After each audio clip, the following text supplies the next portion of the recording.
ನಮಸ್ಕಾರ ಪ್ರಿಯ ವೀಕ್ಷಕರೇ, ಫ್ರೀಡಮ್ ಟಿವಿಯ ಡಿಜಿಟಲ್ ಕಂಟೆಂಟ್ಗೆ ಸ್ವಾಗತ. ನಾನು ರಚನಾ ನಂಜುಂಡ. ನಮ್ಮ ಸ್ಯಾಂಡಲ್ವುಡ್ನಲ್ಲಿ ಹಲವು ಹೆಸರಾಂತ ನಿರ್ದೇಶಕರಿದ್ದಾರೆ.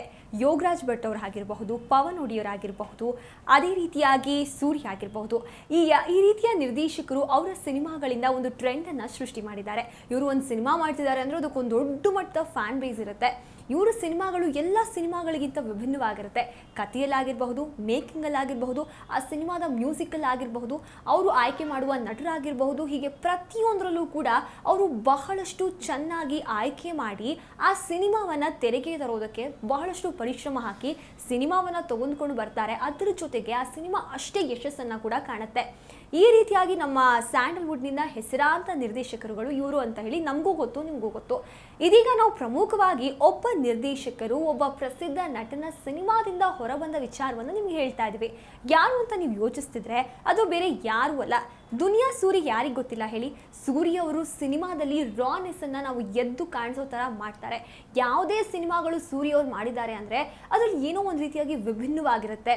ಆ ಸಿನಿಮಾಗಳು ಎಲ್ಲರ ಸಿನಿಮಾ ಕೂಡ ಥರ ಇರೋದಿಲ್ಲ. ಅದರಲ್ಲಿ ಒಂದು ರೀತಿ ಆ್ಯಕ್ಷನ್ ಆಗಿರಬಹುದು, ಎಮೋಷನ್ಸ್ ಆಗಿರಬಹುದು, ಹಾಗೂ ಒಬ್ಬ ವ್ಯಕ್ತಿಯ ಗುಣ ಅವೆಲ್ಲವೂ ಕೂಡ ಒಂದು ರೀತಿಯಾಗಿ ಹೊಸ ರೀತಿಯಲ್ಲಿ ನಮಗೆ ಅನುಭವ ಆಗೋ ಥರ ಸೂರಿ ಅವರು ಸಿನಿಮಾವನ್ನು ಕಟ್ಟಿಕೊಟ್ಟಿರ್ತಾರೆ. ಈ ರೀತಿಯಾಗಿ ಸೂರ್ಯ ಅವರು ಸಿನಿಮಾ ಮಾಡ್ತಿರ್ಬೇಕಾದ್ರೆ ಎಲ್ಲರಿಗೂ ಕೂಡ ಅವ್ರದ್ದೇ ಆದಂತಹ ಒಂದು ಸ್ಟೈಲಲ್ಲಿ ಸಿನಿಮಾ ಮಾಡಬೇಕಾದ್ರೆ ಸೂರ್ಯ ಅವ್ರಿಗೂ ಕೂಡ ದೊಡ್ಡ ಮಟ್ಟದಲ್ಲಿ ಫ್ಯಾನ್ ಬೇಸ್ ಇದ್ದಾರೆ. ಹೀಗಾಗಿ ಸೂರ್ಯ ಅವರು ಹಲವು ರೀತಿಯ ಸಿನಿಮಾಗಳ ಜೊತೆಗೆ ನಮ್ಮ ಮುಂದೆ ಬರ್ತಾರೆ. ಇದೀಗ 2023ರಲ್ಲಿ ಸೂರ್ಯ ಅವರು ಸಿನಿಮಾ ಮಾಡಿದ್ದು ಯಾವುದು ಅಂದರೆ ಬ್ಯಾಡ್ ಮ್ಯಾನರ್ಸ್ ಅನ್ನೋ ಸಿನಿಮಾ. ಅದಾದಮೇಲೆ ದುನಿಯಾ ಸೂರಿ ಯಾವ ಸಿನಿಮಾಗಳಲ್ಲಿ ಕಾಣಿಸ್ತಾ ಇಲ್ಲ. ಯಾಕೆ ಇವ್ರು ಹಿಂಗಾಗೋದ್ರು? ಮೊದಲೆಲ್ಲ ಅವ್ರ ಸಿನಿಮಾಗಳು ವರ್ಷಕ್ಕೊಂದಾದರೂ ಬರ್ತಿತ್ತು. ಬಂದಿದ ತಕ್ಷಣ ಆ ಸಿನಿಮಾಗೆ ಅಷ್ಟೇ ದೊಡ್ಡ ಮಟ್ಟದಲ್ಲಿ ರೆಸ್ಪಾನ್ಸ್ ಕೂಡ ಸಿಗ್ತಾ ಇತ್ತು. ಆದರೆ ಯಾಕೆ ಈ ರೀತಿಯಾಗಿ ಆಗ್ತಾ ಇದೆ, ಯಾರು ಸಿನಿಮಾಗಳು ಮಾಡ್ತಿಲ್ಲ ಅನ್ನೋ ಹೊತ್ತಿಗೆ ಒಂದು ಗುಡ್ ನ್ಯೂಸ್ ಸಿಕ್ಕಿತ್ತು ಎಲ್ಲ ಜನರಿಗೂ ಕೂಡ, ಅಂದರೆ ನಮ್ಮ ಸ್ಯಾಂಡಲ್ವುಡ್ನ ಸಿನಿಮಾ ಅಭಿಮಾನಿಗಳಿಗೆ. ಏನು ಅಂದರೆ ಸೂರ್ಯ ಅವರು ಧ್ರುವ ಸರ್ಜಾ ಅವರೊಟ್ಟಿಗೆ ಒಂದು ಸಿನಿಮಾ ಮಾಡ್ತಾ ಇದ್ದಾರೆ ಅಂತ. ಇದು ಒಂದು ರೀತಿಯಾಗಿ ಡಬಲ್ ಧಮಾಕ ಅಂತಾನೆ ಹೇಳಬಹುದು. ಒಂದು ಕಡೆ ಸೂರ್ಯ ಅವ್ರ ಸಿನಿಮಾ, ಮತ್ತೊಂದು ಕಡೆ ಧ್ರುವ ಸರ್ಜಾ ಅವ್ರ ಸಿನಿಮಾ. ಒಬ್ಬ ಸ್ಟಾರ್ ನಿರ್ದೇಶಕ ಮತ್ತೊಬ್ಬ ಸ್ಟಾರ್ ನಟ ಇಬ್ಬರೂ ಕೂಡ ಒಟ್ಟಿಗೆ ಬಂದು ಒಂದು ಸಿನಿಮಾ ಮಾಡ್ತಾ ಇದ್ದಾರೆ ಅಂದರೆ ಅಲ್ಲಿ ಬಹುತೇಕವಾಗಿ ಎಲ್ಲರೂ ಕೂಡ ಅಷ್ಟೇ ಕಾತರದಿಂದ ಕಾಯ್ತಿರ್ತಾರೆ. ನಾವು ಗೊತ್ತಿರೋ ಹಾಗೆ ಸೂರ್ಯ ಅವರ ಸಿನಿಮಾದಲ್ಲಿ ಡೈಲಾಗ್ಸ್ಗಳನ್ನು ಕೇಳಿದ್ರೆ ಒಂದು ರೀತಿಯಾಗಿ ನಮಗದೊಂದು ಖುಷಿ ಕೊಡುತ್ತೆ, ಒಂದು ಮಜಾ ಕೊಡುತ್ತೆ. ಅದೇ ರೀತಿಯಾಗಿ ಧ್ರುವ ಸರ್ಜಾ ಅವರು ಡೈಲಾಗ್ ಹೇಳೋ ರೀತಿಗೂ ಕೂಡ ತುಂಬ ದೊಡ್ಡ ಮಟ್ಟದಲ್ಲಿ ಫ್ಯಾನ್ ಬೇಸ್ ಇದೆ. ಅಷ್ಟು ಚೆನ್ನಾಗಿ ಅವ್ರು ಡೈಲಾಗ್ ಹೇಳ್ತಾರೆ ಅಂತ. ಇವರಿಬ್ಬರು ಬರೋ ಕಾಂಬಿನೇಷನಲ್ಲಿ ಬರುವಂಥ ಸಿನಿಮಾ ಯಾವ ರೀತಿಯಾಗಿರಬಹುದು ಅಂತ ಹೇಳಿ ಎಲ್ಲರೂ ಕೂಡ ಅಷ್ಟೇ ಇಂಟ್ರೆಸ್ಟಿಂದ ಕಾಯ್ತಿರ್ತಾರೆ. ಆದರೆ ಇದೀಗ ಎಲ್ಲ ಅಭಿಮಾನಿಗಳಿಗೂ ಕೂಡ ಒಂದು ಬ್ಯಾಡ್ ನ್ಯೂಸ್ ಅಂತಲೇ ಹೇಳ್ಬೋದು.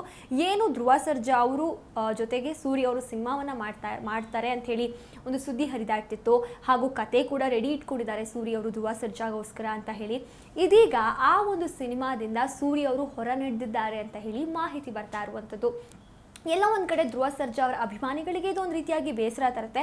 ಯಾಕಂದರೆ ನಾವು ಈ ಹಿಂದೆ ಧ್ರುವ ಸರ್ಜಾ ಅವರನ್ನು ನೋಡಿದ ರೀತಿಗೂ ಈಗ ಅವ್ರು ಬರ್ತಾ ಇರುವಂತಹ ಸಿನಿಮಾಗಳಿಗೂ ತುಂಬ ವ್ಯತ್ಯಾಸ ಇದೆ. ಧ್ರುವ ಸರ್ಜಾ ಅವ್ರ ಸಿನಿಮಾಗಳು ಅದ್ದೂರಿ ಆಗಿರಬಹುದು, ಬಹದ್ದೂರ್ ಆಗಿರಬಹುದು, ಭರ್ಜರಿ ಆಗಿರಬಹುದು.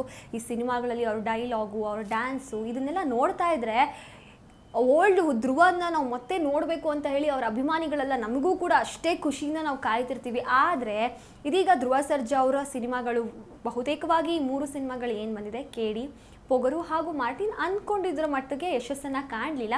ಇನ್ನು ಮುಂದೆ ಆದರೂ ಧ್ರುವ ಸರ್ಜಾ ಅವರು ನಮ್ಮ ಮುಂದೆ ಒಳ್ಳೆ ಸಿನಿಮಾ ತೊಗೊಂಡು ಬರ್ತಾರೆ ಅಂತ ಹೇಳಿ, ಅದರಲ್ಲೂ ಕೂಡ ಸೂರಿ ಜೊತೆ ಸಿನಿಮಾ ಅನೌನ್ಸ್ ಆಗಿದೆ ಅಂತ ಗೊತ್ತಾದಾಗ ನಿಜಕ್ಕೂ ಕೂಡ ನಿರೀಕ್ಷೆ ಇರುತ್ತೆ ಅವರ ಅಭಿಮಾನಿಗಳಿಗೆ. ಆದರೆ ಇದೀಗ ಒಂದು ರೀತಿಯಾಗಿ ಬೇಸರ ತರ್ತಾ ಇದೆ. ಇದಕ್ಕೆ ಸೂರ್ಯ ಅವರು ಒಂದು ಸಂದರ್ಶನದಲ್ಲಿ ರೀಸನ್ ಕೊಟ್ಟಿದ್ದಾರೆ, ಯಾಕೆ ಇವರು ಹೊರ ನಡೆದಿದ್ದಾರೆ ಅಂತ ಹೇಳಿ. ಒಂದಷ್ಟು ಸೆಕ್ಷನಿನ ಊಹಾಪೋಹಗಳು ಏನಿದೆ ಅಂದರೆ ಧ್ರುವ ಸರ್ಜಾ ಅವರೊಟ್ಟಿಗೆ ಯಾಕೆ ಸೂರ್ಯ ಅವರು ಹೊರ ನಡೆದಿದ್ದಾರೆ ಸಿನಿಮಾ ಮಾಡೋದ್ರಿಂದ ಅಂತ ಗೊತ್ತಾದಾಗ ಹೇಳಿದ್ದೇನು ಅಂದರೆ 3 ಸಿನಿಮಾಗಳು ಅಷ್ಟು ಹೆಸರು ಮಾಡಲಿಲ್ಲ. ಈ ಸಿನಿಮಾ ಕೂಡ ಏನಾಗುತ್ತೋ ಅನ್ನೋ ಒಂದು ಪ್ರಶ್ನೆಯಿಂದ ಅವರು ಹೊರ ನಡೆದಿದ್ದಾರೆ ಅಂತ ಕೂಡ ಒಂದಷ್ಟು ಜನ ಹೇಳ್ತಿದ್ದಾರೆ. ಆದರೆ ಇದಕ್ಕೆ ಸೂರ್ಯ ಅವರು ಉತ್ತರ ಕೂಡ ಕೊಟ್ಟಿದ್ದಾರೆ. ಏನು ಅಂದರೆ ಈಗಾಗಲೇ ಧ್ರುವ ಸರ್ಜಾ ಅವರು ಕ್ರಿಮಿನಲ್ ಸಿನಿಮಾದಲ್ಲಿ ಬ್ಯುಸಿ ಆಗಿದ್ದಾರೆ, ಕ್ರಿಮಿನಲ್ ಸಿನಿಮಾವನ್ನು ಮಾಡ್ತಾ ಇದ್ದಾರೆ. ಹೀಗಾಗಿ ಅವ್ರಿಗೆ ಟೈಮ್ ಅದನ್ನು ಅಡ್ಜಸ್ಟ್ ಆಗ್ತಿಲ್ಲ. ಆ್ಯಂಡ್ ಇನ್ನೊಂದೇನು ಅಂದರೆ ಈ ಸಿನಿಮಾಗೆ ಒಬ್ಬ ನಿರ್ಮಾಪಕರು ಏನಿದ್ರು ಗೋಲ್ಡ್ ಮೈನ್ಸ್ ಅಂತ ಹೇಳಿ ಒಂದು ನಿರ್ಮಾಣ ಸಂಸ್ಥೆ ದುಡ್ಡು ಹಾಕಿದೆ ಕ್ರಿಮಿನಲ್ ಸಿನಿಮಾಗೆ. ಧ್ರುವ ಸರ್ಜಾ ಅವರ ನಟನೆಯಲ್ಲಿ ಬರ್ತಾ ಇರುವಂತಹ ಕ್ರಿಮಿನಲ್ ಸಿನಿಮಾ. ಈ ಸಿನಿಮಾಗೆ ರಚಿತಾ ರಾಮ್ ಅವರು ನಾಯಕಿಯಾಗಿ ಕಾಣಿಸ್ಕೊಳ್ತಾರೆ. ಈ ಒಂದು ಸಿನಿಮಾಗೆ ಗೋಲ್ಡ್ ಮೈನ್ಸ್ ಅವರು ಏನಿದ್ದಾರೆ ಅವರು ದುಡ್ಡು ಹಾಕಿದ್ದಾರೆ. ಇದರ ಜೊತೆಗೆ ಸೂರ್ಯ ಅವರ ಸಿನಿಮಾಗೂ ಕೂಡ ಇವರೇ ದುಡ್ಡು ಹಾಕ್ತಾರೆ ಅಂತ ಹೇಳಿ ಊಹಾಪೋಹಗಳು ಹರಿದಾಡ್ತಿದ್ವು. ಅದು ಒಂದು ಬಹುತೇಕ ಎಲ್ಲರೂ ಕೂಡ ಅದು ನಿಜ ಅಂತಲೇ ಹೇಳ್ತಿದ್ರು. ಆದರೆ ಇವರು ದುಡ್ಡು ಹಾಕ್ತೀನಿ ಅಂತ ಏನು ಹೇಳಿದ್ರು, ಅವರು ಹೊರ ನಡೆದಿದ್ದಾರೆ, ದುಡ್ಡು ಹಾಕಲ್ಲ ಅಂತ ಹೇಳಿದ್ದಾರೆ ಈಗ.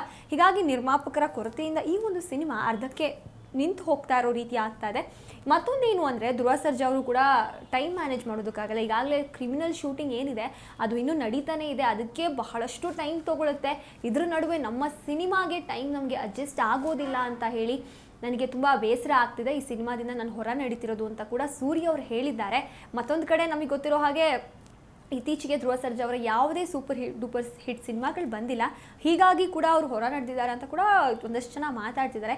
ಈ ಎಲ್ಲ ಊಹಾಪೋಹಗಳಿಗೂ ಕೂಡ ಇಬ್ಬರು ಕಡೆಯಿಂದನೂ ಕೂಡ ಅಧಿಕೃತವಾಗಿ ಆನ್ಸರ್ ಬಂದಿಲ್ಲ. ಆದರೆ ಒಂದು ವಿಚಾರ ಅಂತೂ ಸತ್ಯ, ಏನು ಅಂದರೆ ಸೂರಿ ಅವರು ಧ್ರುವ ಸರ್ಜಾರೊಟ್ಟಿಗೆ ಒಂದು ಸಿನಿಮಾ ಏನು ಮಾಡ್ತಿದ್ರು ಅದರಿಂದ ಹೊರ ನಡೆದಿದ್ದಾರೆ ಅನ್ನೋ ಒಂದು ಮಾಹಿತಿ ಕೂಡ ಈಗ ಲಭ್ಯವಾಗ್ತಾ ಇರುವಂಥದ್ದು.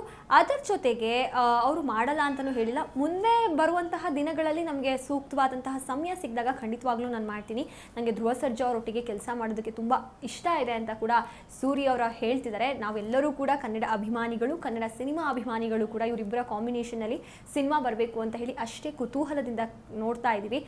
ಇನ್ನೂ ಅವ್ರು ಸಿನಿಮಾ ಮಾಡ್ತಾರಾ, ಇನ್ನು ಯಾವಾಗ ಮಾಡ್ತಾರೆ? ಇವಾಗ ರಿಲೀಸ್ ಮಾಡ್ತಾ ಇರುವಂತಹ, ಈಗ ರಿಲೀಸ್ ಆಗಿರುವಂತಹ ಕೇಡಿ ಇನ್ನೇನು ರಿಲೀಸ್ ಆಗಿ ಒಂದು 2-3 ತಿಂಗಳಾಗಿದೆ. ಹಾಗಾಗಿ 1 ವರ್ಷಕ್ಕೆ ಒಂದೇ ಸಿನಿಮಾ ಕೊಡೋ ರೀತಿ ಆಗ್ತಾ ಇದೆ ಇತ್ತೀಚೆಗೆ ನಮ್ಮ ಸ್ಯಾಂಡಲ್ವುಡ್ನಲ್ಲಿ. ಹೀಗಾಗಿ ಈ 1 ವರ್ಷ ಆದಮೇಲೆ ಕ್ರಿಮಿನಲ್ ಬರುತ್ತಾ ಏನು ಅನ್ನೋದನ್ನು ಕಾದು ನೋಡಬೇಕಾಗಿದೆ. ಇನ್ನು ಮುಂದೆ ಆದರೂ ಮತ್ತಷ್ಟು ಒಳ್ಳೊಳ್ಳೆ ಸಿನಿಮಾಗಳಲ್ಲಿ ಧ್ರುವ ಸರ್ಜಾ ಬರಲಿ, ಹಾಗೂ ಸೂರಿ ಅವರು ಕೂಡ ಒಂದಷ್ಟು ಒಳ್ಳೆ ಸಿನಿಮಾಗಳೆಲ್ಲ ತರಲಿ ಅನ್ನೋದೇ ಕನ್ನಡಿಗರ ಆಶಯ ಅಂತ ಹೇಳ್ತಾ ಇವತ್ತಿನ ಫ್ರೀಡಮ್ ಟಿವಿಯ ಡಿಜಿಟಲ್ ಕಂಟೆಂಟ್ ಇದಾಗಿತ್ತು. ಮತ್ತಷ್ಟು ನಿಮಗೆ ಗೊತ್ತಿಲ್ಲದೆ ಇರುವಂತಹ ಸಿನಿಮಾ ಸುದ್ದಿಗಳೊಟ್ಟಿಗೆ ನಾವು ನಿಮ್ಮ ಮುಂದೆ ಬರ್ತೀವಿ. ಅಲ್ಲಿವರೆಗೂ ನೋಡ್ತಾ ಇರಿ ಫ್ರೀಡಮ್ ಟಿವಿ, ಇದು ಜನಸಾಮಾನ್ಯರ ಚಾನಲ್. ಕ್ಷಣ ಕ್ಷಣದ ಸುದ್ದಿಗಳಿಗಾಗಿ ಫ್ರೀಡಮ್ ಟಿವಿ ಸಬ್ಸ್ಕ್ರೈಬ್ ಮಾಡಿ, ಲೈಕ್ ಮಾಡಿ ಹಾಗೂ ಫಾಲೋ ಮಾಡಿ. ಹೊಸ ಸುದ್ದಿಗಳ ನೋಟಿಫಿಕೇಶನ್ಗಾಗಿ ಬೆಲ್ ಐಕಾನ್ ಮೇಲೆ ಕ್ಲಿಕ್ ಮಾಡಿ.